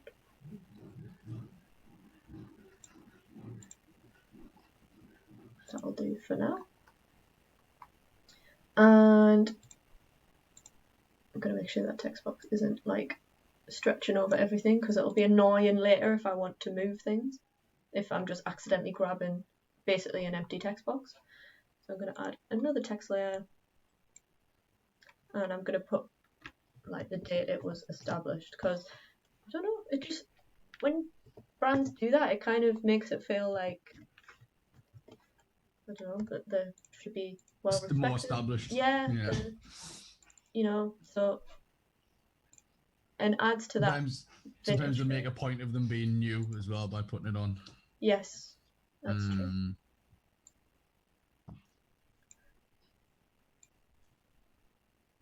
And I've gone for this particular year just because I feel like it fits with the branding as well. And obviously it's a made-up company, don't lie about when it was established. If you do have a company, you can't just be like, oh, it was established in 1872 if it wasn't. Oh, that's common sense, I'm sure.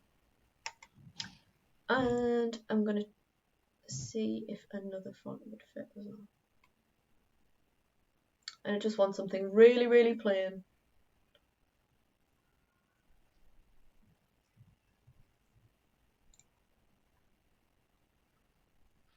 I think that's different to the other one I used, but I don't mind.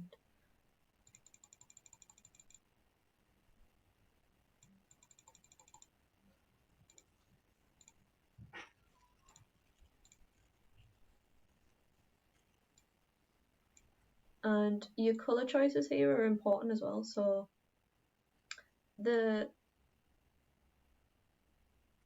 sort of each colour has a hierarchy of when it's going to be seen by your eye, basically, on this logo. So the first thing you're going to see is that mountain lager, because it's the biggest thing on there and it's really dark, so it's going to draw your eye.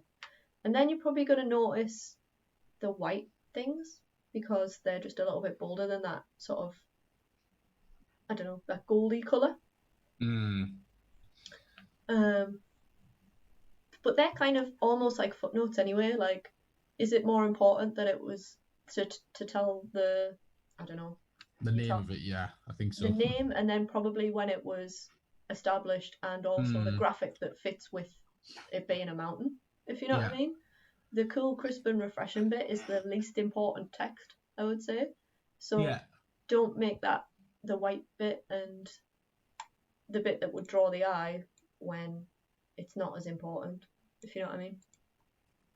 So then it's just about getting your spacing right, getting it so that things are spaced evenly and they look pleasing.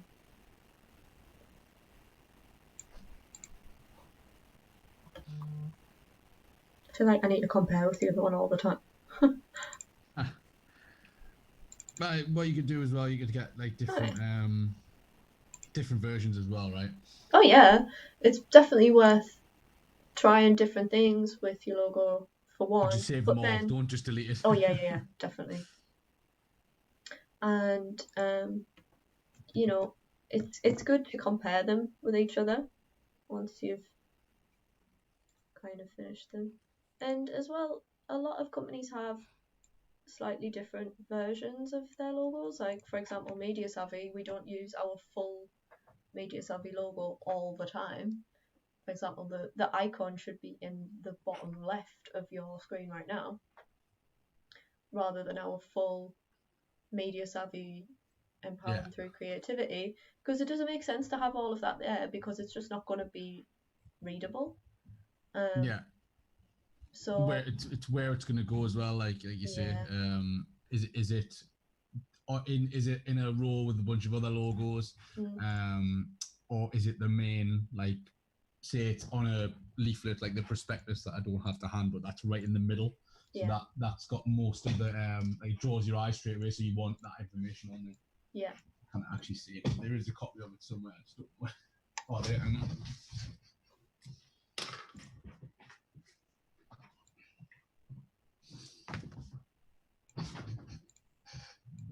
So let me just see my Zoom call. You might be able to see it's in the top left, but obviously we've got the logo, like that's the prospectus there. The logo's smack bang in the middle because that's who we are.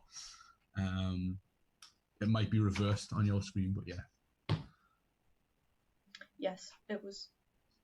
Just bear in mind where the logo's going and how much attention you want to give it to the size it needs to be within the document. Yeah. Okay. So, to be honest, I think that's pretty much that logo done. Oh, yeah. Other than maybe I'm going to add a drop shadow on those stars. The same as on the text. Does this sort of look similar to like the old, like a lot of clothing logos, like the likes of Superdry do a lot of like vector based, very simple vector based stuff. Yep. There's a few others that I kind of think off the top of my head now. Levi's is quite a good example of a vintage logo. Yeah, definitely. Because obviously Nike's the same, just a tick and the word Nike. Yeah. Intersecting as well, isn't it? Like they have the E intersecting the tick sometimes, but sometimes it's just the tick. But your logo doesn't have to be something, super figurative. So the way that this mountain is, this is mountain logo, there's literally a picture of a mountain. It doesn't have to be that figurative. For example, the Nike tick is supposed to just suggest movement, power, speed, all of that stuff. So it doesn't have to be something Converse as well. That's just like a sort of triangle that way, like an arrow that way, and a star behind it. The sort of round very, logo. Very simple vectors, isn't it? The round logo is a really good example of like a vintage style logo as well. Yeah. The one that's on like the inside of the shoe. If you've got all stars and stuff. What else you got? I'm just having a quick look at some. Well, anything really, I suppose. You could even look at like the fast food ones because they're the most common ones. Even things like the McDonald's logo. it's just a yellow M. Like, Yeah. Just obviously drawn in a very specific way in the sort of row that Yeah. there's When what else you've we got such a, you know, a big brand, it's pretty amazing to think that you don't even need your name on there to be well, instantly they just use the M recognised. now, don't they? They don't use the they even took off like the I'm loving it and stuff off the slogan because people know it. It's like it's that well known. I know. Which is pretty crazy. So it's weird because some of them are like they have it explicitly on there and some of them don't. Just it's all about brand recognition, I suppose, isn't it? Yeah, definitely. But they're the type of logos that are really easy to design. Really, even like things like Domino's, like it's a domino, and then Domino's pizza underneath. Like if you've got a couple of squares. If you've got something visual in your name that's worth playing on, it's a really good starting point for a logo. You know, with something as obvious as Mountain Lager, you know, what else are you going to have a picture of? A shoe? Like, it's, you know, it's obvious. You might as well use that visual element to help people associate your brand, really. Yeah, it's brand association, like you were saying. Yeah, and it's really good if you can sort of look as well at like what other people have done, and you can sort of unpick that and think, actually, no, I don't like that. I would rather do it this way. Yeah. I think it would look better if I had mine like that, and just do a bit of market research as well if you are doing a logo, because what you don't want to do as well is like just blatantly plagiarize someone. So have a look around and see what everyone else has done, because you don't want to just copy their logo out, right? Because you get a bunch of trouble. You'll be getting those angry letters and like phone calls and that. So probably best not to do that. But cease and desist. Yeah. So there's a lot of stuff out there that's free though, right? Like well, like free vectors that you can use as part of a logo. Like you don't necessarily have to draw them. You can use other people's resources that they've given away. Loads of them.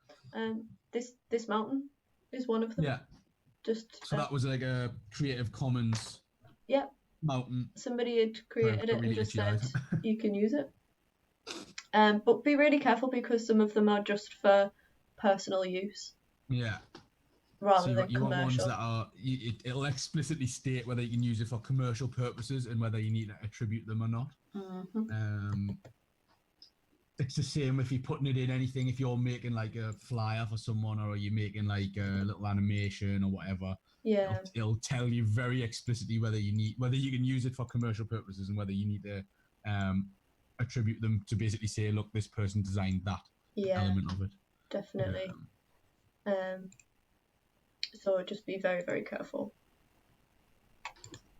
It's easy to not do it as well, like to forget about it. When you've got a project with like 400 different bits in it, and one of them's been designed by someone who wants to be attributed, like it can be a bit tough to remember sometimes. Yeah. So I'm just having a little play around here, just saying whether it feels like a completely different logo in a different colour, and I thought it probably would. So. But even just doing things like rotating it slightly, changing the angle of it and things can make it look. So it might be worth, if you're doing a logo, having a few different proofs of it. As long as you don't name your files like Lisa names hers, because we'll never know what's what. I'm just gonna. And you'd have like you'd maybe have one for like on a black background and one on a light background and stuff like that as well.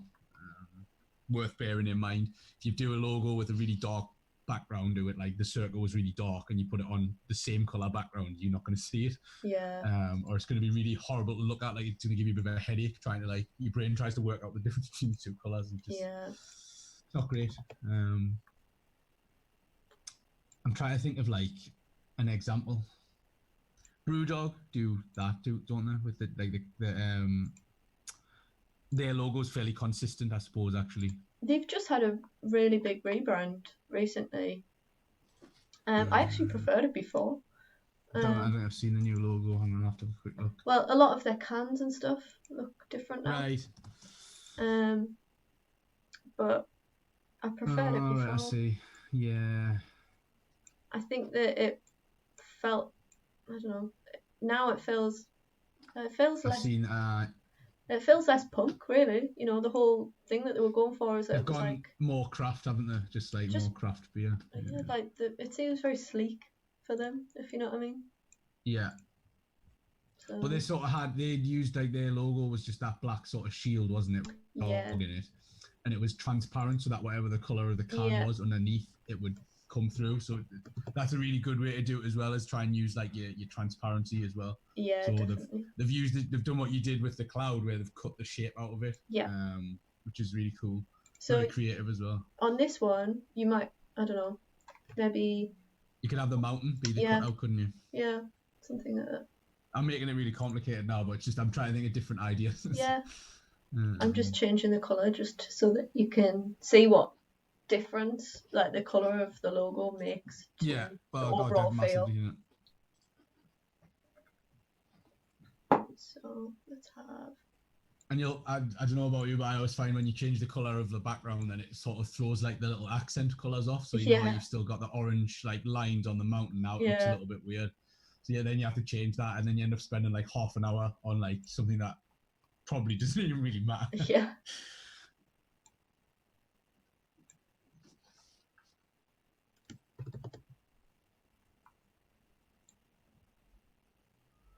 Go.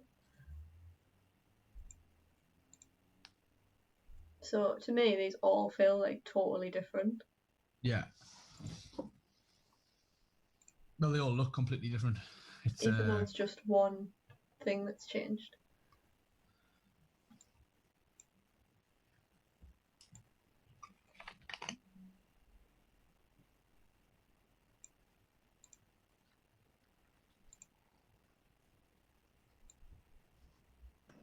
Which one do you think is the best? Which is your preference? I like the original one, just like Yeah, the red first one. I think reddy orangey one. Yeah, that orange one. Although, like I say, I think if you did like if it was lager and they did the different like flavors, you could get away if the can had a different color. Yeah. Having all of them, to be honest. Yeah, definitely. Just like styles to whatever product they're on, I think it's fine. Yeah, I wonder if I can just like change if it. Say you had like a light beer, you could have like a one with a really light blue on it, and the Yeah. can could be like silver or whatever, and it would look fine. Yeah, or like I don't know. I'm trying to think of like. Or if you've got like a really dark ale, you might want like a darker red. Yeah. Or a darker brown maybe. Yeah. I'm trying to like. As you can tell, we drink a lot. I know. I need to go and grab some blue roll because I've spilled some tea on the floor. Oh, terrible.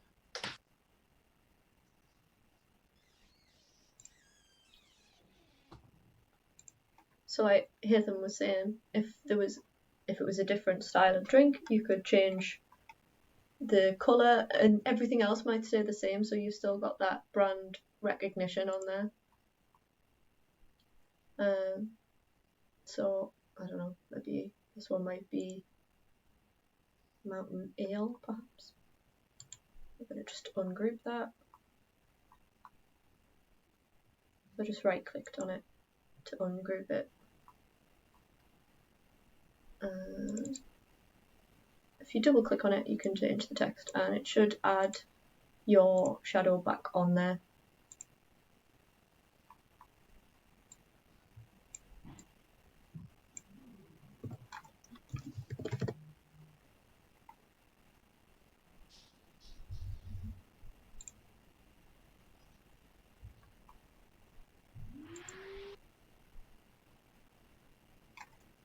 But then once you change one thing, you find that you've got to change other bits to make the logo work as a whole.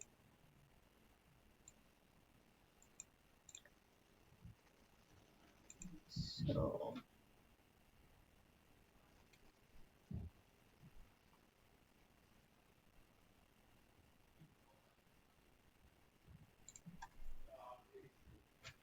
there we go. Oh, and he's back. Ow. Right. Is it like a really bad spillage or not? I can't hear it.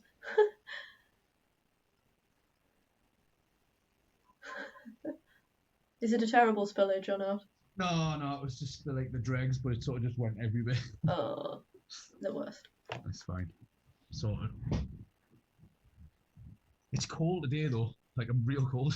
Oh, it's so horrible. I can't believe the difference compared to the weekend. No, It's like winter again. It's not fair. I know. It's like apparently it's gonna get worse as well. I'm just sit here cocooned in my hoodie and my jacket. Awful. Got many layers on. There's a freezing in the office as well. Really cold. It's like where you don't realise, like you think you're fine, and then you're like all of a sudden like, oh, your hands don't work. Yeah. I think like when you're sitting still as well, it makes it so much worse.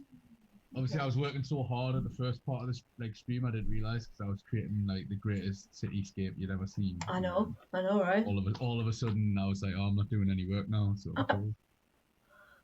okay, I think this is pretty much done. So I'm gonna export these. So I'm gonna go to export. Oh, you've changed it to ale and what have we porter. got else? Oh. Yeah. The other two, I was trying to think of something else for the green one, but well, I could have done Mountain IPA, I suppose. Oh yeah, but I was trying to think of something like extra green or like, oh, it probably should have been like a Pilsner or something. It looks a bit German. Yeah. Well, you can all imagine. So, okay. So I'm gonna export as an SVG. So it gives us the option here as well for page, and it's not showing us what the other one is. Selection. So maybe it only does one page at a time. I don't know. So I'm gonna download that anyway as an SVG. I think it does one page, like it's whatever page you've got selected. So if you go onto pages, pick another one, you'd have to export that as well. Yeah. I'm gonna get that as a PNG as well.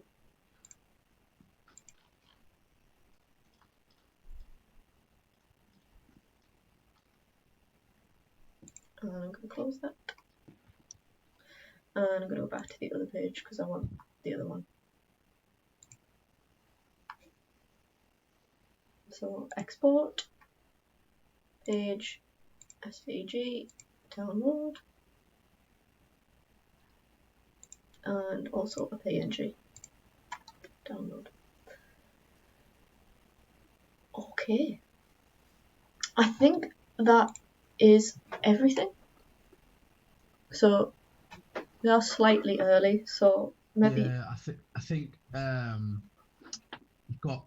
There's plenty there to be getting on with. In terms of, we always appreciate like when we're doing the streams, like it's sometimes hard to follow along. Yeah. Directly. So if you are or have been and you've got any questions, let us know now, and it'll come up in the chat. Equally, if you are watching it as a video, like watching it back, the comments are open. Just to comment and say, look, I'm stuck on this bit, or how did you do that? Can you explain? And we can even take them questions by email as well if needs be. Yeah, just let us know if you've got any questions or if you do have suggestions for the next session as well. Yeah. So survey would be great if you could fill that in. Hang on, I'll survey alarm. Ding ding ding ding ding ding ding ding. Yeah. So yes, definitely fill in the survey, please, and we can look at your suggestions and make sure that if you haven't already got an enrolment, then you can do one. The enrolment form only takes a couple of minutes. It's like filling in your personal details, like your name. Yeah. Name and address, and obviously you sign up to the course. So. It's just like a ticky box thing. Yeah, and obviously we need that to be completed, otherwise the course doesn't get funded. So that's all that's about really. Yeah. Is the ability to put these sessions on. We need to fill in a little couple of. I mean, you guys know anyway. You've been on the courses in the past, but that's all it is. For anyone that hasn't. Yes. It's just how the courses get funded. So we need to do that. Yes. So thank you in advance for that. If you fill the survey in and put your email address on there, and you haven't already got an enrolment form, that's how we getting in touch with either email or phone. Yeah. Yeah, and Yeah, if this is the first one that you've watched, that's also fine. We can talk you through the other one, and you can watch the other video and stuff like that, and do it in your own time. So don't feel like, if you've just tuned in, then that's it. You don't have to do anything, or like, or you're totally lost or anything like that. So don't worry, you can do all of this in your own time. So yeah. Cool. I posted a link to the survey in there. I've posted the user guide in the chat. What I'll do is I'll add it to the what's it called, the description of the video as well. Good stuff. So that if you're stuck, or you want to there's a few more tutorials on there for Vectr as well. And they've got like little gifs and stuff on there. That's good. So I'll tidy this up. 2 seconds. So Vectr user guide. That's in the description now underneath the resources. In fact, I'll put it above the resources. That would make more sense, to be honest, because you probably want to go to it first. This is week 2, isn't it, that we're on at the minute? Yes, it is, yeah.